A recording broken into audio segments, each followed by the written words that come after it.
So, what if I told you the next huge financial revolution won't start in a bank or on Wall Street, but right inside your favorite chat app? It sounds kind of crazy, right?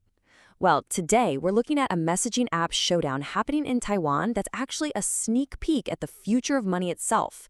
It's a future that could make tech companies more powerful than you can even imagine. Let's get into it. All right, here's how we're going to break this down. First, we'll dive into the ground level battle between two chat apps. Then, we'll zoom way out to see what this is really all about, the race to build a super app. After that, we'll look at how crypto is about to pour gasoline on this fire. And finally, we'll explore a future where finance becomes totally invisible, and of course, the huge challenges standing in the way. Okay, so let's start in Taiwan. Over there, one app rules them all. Line. I mean, it's so woven into everyday life, it's basically like air or water.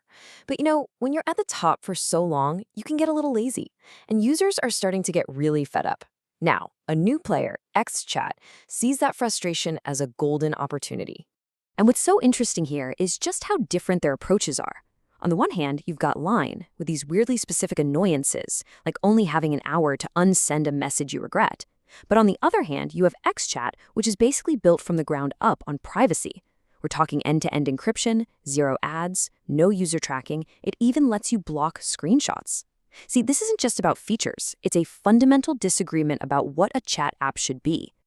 But here's where we get to the real heart of the matter. This whole thing, it's not really about who has the best chat features. That's just the appetizer. The real prize, the main course, is building the ultimate super app, that one single platform that can handle literally everything in your digital life, from talking to friends to shopping to banking. And this quote just says it all. It shows that even a giant like Mark Zuckerberg was totally blindsided by what was happening in China. He just watched as WeChat went from a simple messaging app to a financial monster, and suddenly realized that he and pretty much all of Silicon Valley had completely missed the boat on this global shift. That's the real game they're all playing now. So what even is a super app? Well, the best way to think about it is like a digital Swiss Army knife. It's the one app you open to chat with your friends, sure, but also to order a taxi, pay your bills, and even manage your investments, all without ever leaving that single app.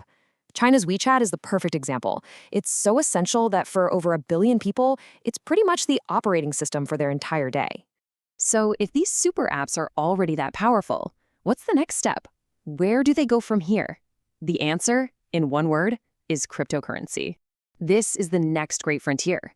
You see, if building this super app was the first revolution, plugging crypto into it is the second one. And it's a revolution that could create a global financial system that's faster, cheaper, and more open than anything we have today. So why is this combination such a game changer? Well, just imagine it. You take a super app with 1 billion users, and with the flip of a switch, you give every single one of them a crypto wallet. All of a sudden, you don't need a bank account anymore. You just need a phone. You could zip money across the world in seconds for almost nothing, making old, clunky systems like Swift look ancient.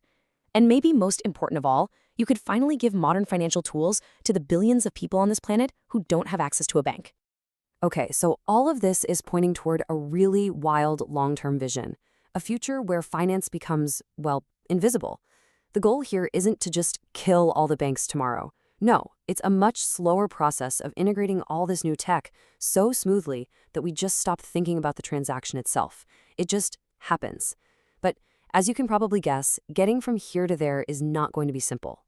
This is likely going to roll out in 3 stages. First, in the short term, things will be complementary. You'll use your app to buy a coffee, but you'll still go to your bank for a mortgage. Then we'll probably see a hybrid model emerge in the midterm. Traditional banks will do the heavy lifting of storing crypto in the background, while the super apps give us that slick, easy-to-use interface we love. And the final step? That's when governments step in with their own digital currencies, CBDCs, that plug right into these apps for instant and totally regulated payments. But hold on, before we get too carried away with this vision of the future, we need a serious reality check, because there are some massive hurdles here. The promise is seamless digital cash, right? But the reality is you still need a good old-fashioned bank to turn that digital money into actual cash you can hold.